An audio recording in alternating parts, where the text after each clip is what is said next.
धनंजय गिरी जी, भाई आप अगर कह सकते हैं बड़ी बड़ी वादे और दावे कर सकते हैं तो फिर तेजस्वी बाबू भी कर सकते हैं कि मैं आया तो कानून फाड़ के फेंक दूंगा कूड़ेदान में। बोलने में क्या जा रहा है, कोई खर्चा तो हो नहीं रहा है।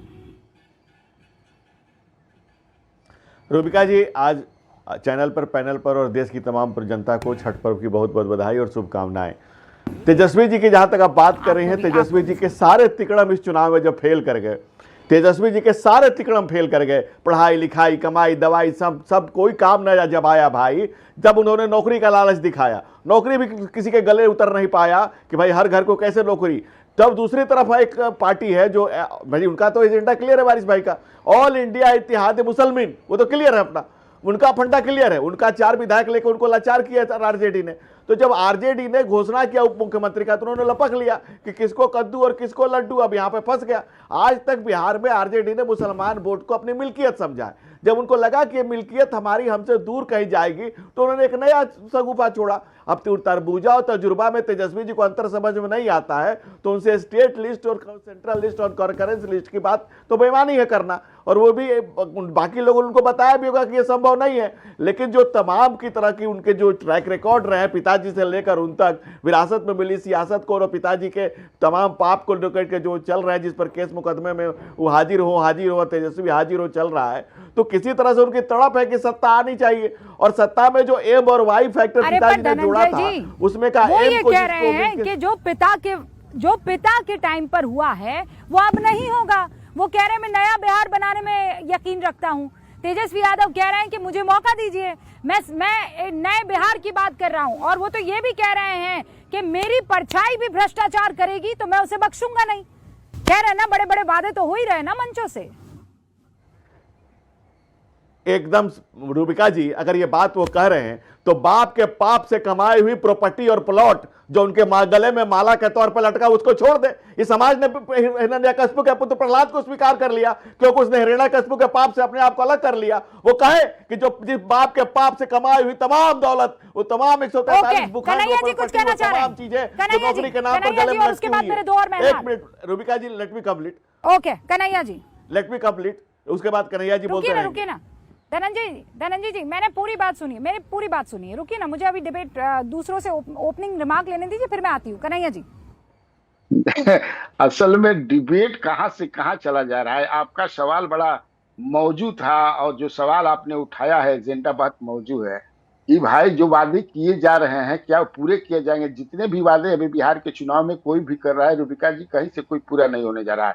सिर्फ और सिर्फ ये कुर्सी पाने की, गद्दी पाने की है। अभी हाल ही में रेलवे मंत्री ने कहा कि 12,000 ट्रेन चलाए जाएंगे व्रतियों को लाने के लिए। हुआ पूरा? आपको और थोड़ा सा अगर समय दीजिए तो बता, यही जो बैठे हैं धनंजय जी हमको बताएं, मार्च के महीने में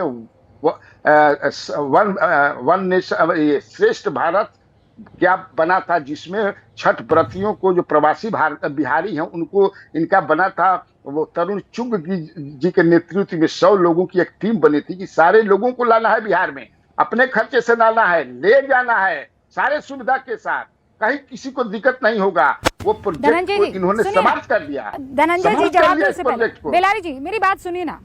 नहीं बेलारी जी मेरी बात सुनिए। मैं कह रही हूँ कि ठीक है, आपकी बात को आप पत्रकार हैं, आप बरसों से राजनीति को कवर कर रहे हैं।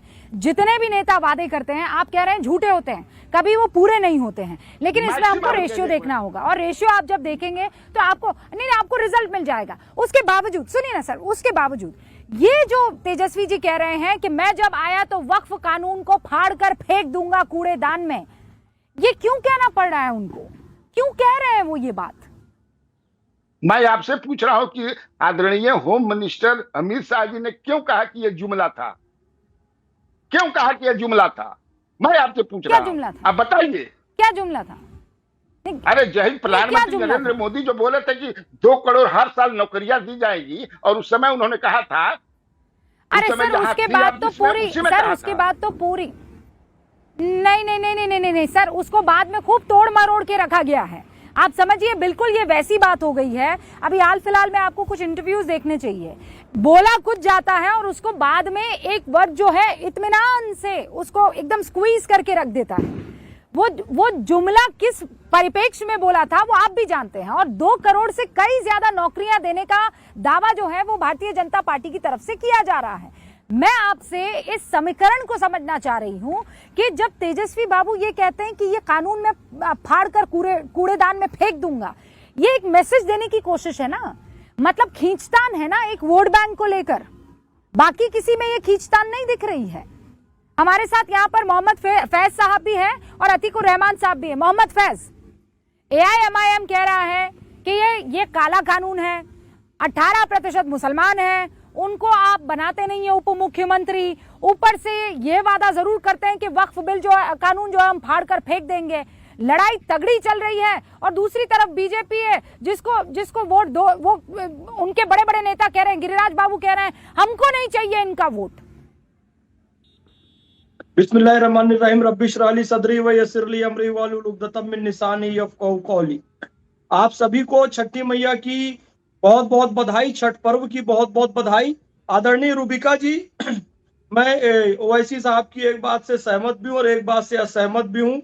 इन्होंने जो बात कही कि भाई 13% वाला मुख्यमंत्री, 2.6% वाला उप मुख्यमंत्री और 17% वाला खतरे में, यानी कि मुसलमान का वोट पूरा लिया, लेकिन जब मलाई बांटने की बात आई तो मुसलमान को कुछ भी नहीं दिया, मुसलमान को अछूत नहीं बनाया, मुसलमान को धनिया मिर्ची बनाया। यानी कि आलू पैसा देकर खरीदा, टमाटर पैसा देकर खरीदा, धनिया मिर्ची फ्री में हमारी झोली में डाल दो तो मुसलमान का वोट धनिया मिर्ची की तरह है, इस तरीके से इस्तेमाल किया। बिल्कुल मैं इस बात पे सहमत हूं। लेकिन एक असंवैधानिक बात ओवैसी साहब ने भी कही और तेजस्वी यादव और राष्ट्रीय जनता दल के लोगों ने भी कही कि इस वक्त कानून को हम फाड़ कर फेंक देंगे। आप अपनी स्क्रीन में लगातार चला रही है, किसी भी कानून में संशोधन या रोक के लिए सुप्रीम कोर्ट में जाया जाता है, संविधान के अंतर्गत या 2/3 बहुमत से उसे परिवर्तन किया जाता है। आप फाड़ कर फेंक देंगे, गैर संवैधानिक बात है। तो आप लोग संविधान की कॉपी जेब में लेकर घूमते हैं, अपने आप को बैरिस्टर होने का दावा करते हैं और असंवैधानिक गैर कानूनी बात करते हैं, तो इस बात को समझना चाहिए। दूसरी बात, आपने खुद स्वीकार किया, इन्होंने हमारे AIMIM के प्रवक्ता साहब वारिस पठान जी ने, कि ईमान बेच दिया, पार्टी के विधायकों ने ईमान बेच दिया। ये ऐसे लोगों को टिकट देते हैं जो ईमान बेच देते हैं। और ईमान क्या है? यदि 6 टिकट इनको मिल जाती, 6 सीट, तो इनका ईमान भी बिक जाता। अभी तक इसलिए नहीं बिका हुआ है क्योंकि 5 ही देने का ऑफर आया। ये कह रहे हमको 6 दे देते तो हम उस पर तैयार हो जाते। यानी ये भी टोकरी में अपना सड़ा हुआ आलू लेकर बैठे हुए हैं कि कोई आए ऐसे ही चखने की दुकान वाला और इनको खरीद कर ले जाए। कोई इनको खरीदने के लिए तैयार नहीं है। ओके, इनको खरीदने के लिए वारिस पठान जवाब दीजिए। धनिया मिर्ची, देखिए यहाँ पे मुसलमानों के वोट को धनिया मिर्ची बना दिया है। धनिया मिर्ची आलू, ऐसा लग रहा है रूबिका जी आपका डिबेट स्टूडियो में नहीं हो रहा है, मैं ऑफिस में नहीं बैठा हूँ, बाइकल्ला की वेजिटेबल मार्केट में बैठा हूँ। धनिया मिर्ची आलू टमाटर गाजर काकड़ी मूली नहीं, मैं तो बिहार में हूँ, सब्जी मंडी अगर लगानी है तो बिहार। मैं मुंबई में ऑफिस में बैठा हूँ, मगर ऐसा लग रहा है धनिया मिर्ची आलू टमाटर गाजर काकड़ी मूली ये सब की बात हो रही है। मैं आपसे बात करना तो यही तो बनाकर रख दिया है ना आपने मुसलमानों को। कोई अगर चला गया, यही तो बात क्या है विकास की है, नहीं मुसलमानों को, हम तो सत्ता में नहीं है ना, यही तो 70 साल से जो मुसलमान बैकवर्ड है उसकी वजह क्या है? यही है ना कि ये लोग सत्ता में रहे मगर मुसलमानों का कोई पॉलिटिकल एम्पावरमेंट नहीं किया। अब बीजेपी और एनडीए से तो कोई उम्मीद थी नहीं किसी को कि वो तो एक टिकट भी नहीं देंगे, क्योंकि आज इंडिपेंडेंस डे के बाद से लेकर अब तक ये देखा जा रहा है, आजादी से लेकर अब तक पहली मर्तबा सेंट्रल गवर्नमेंट के अंदर कोई मुसलमान मंत्री नहीं है। आपके लिए परसेप्शन क्या है मार्केट में? आपके लिए परसेप्शन क्या है मार्केट में? आते हैं, वोट काटते हैं, फिर उसके बाद उनके विधायक चुने जाते हैं, फिर वो चले जाते हैं, बेईमानी कर जाते हैं। तो कौन से विधायक नहीं चले गए? अच्छा सुनिए, पूरा के पूरा उद्धव ठाकरे का गढ़ चला गया शिंदे के पास, तभी आपने चिल्ला पुकार नहीं किए। पूरा के पूरा लोग उठ के बीजेपी में चले गए, तब आपने चिल्ला पुकार नहीं की। शिवसेना के उद्धव ठाकरे का तो पूरा गढ़ चला गया। शरद पवार वाले जितने लोग थे उधर आपको थोड़ी बुलाती मैं डिबेट के लिए, अरे उस डिबेट में आपको थोड़ी बुलाती, 4 गए तो बवाल, आपका कोई स्टेक ही नहीं था। वो हल्ला मच गया। हमने तो बहुत डिबेट किए वारिस भाई उसमें। अरे कितने लोग चले गए? नहीं कितने लोग चले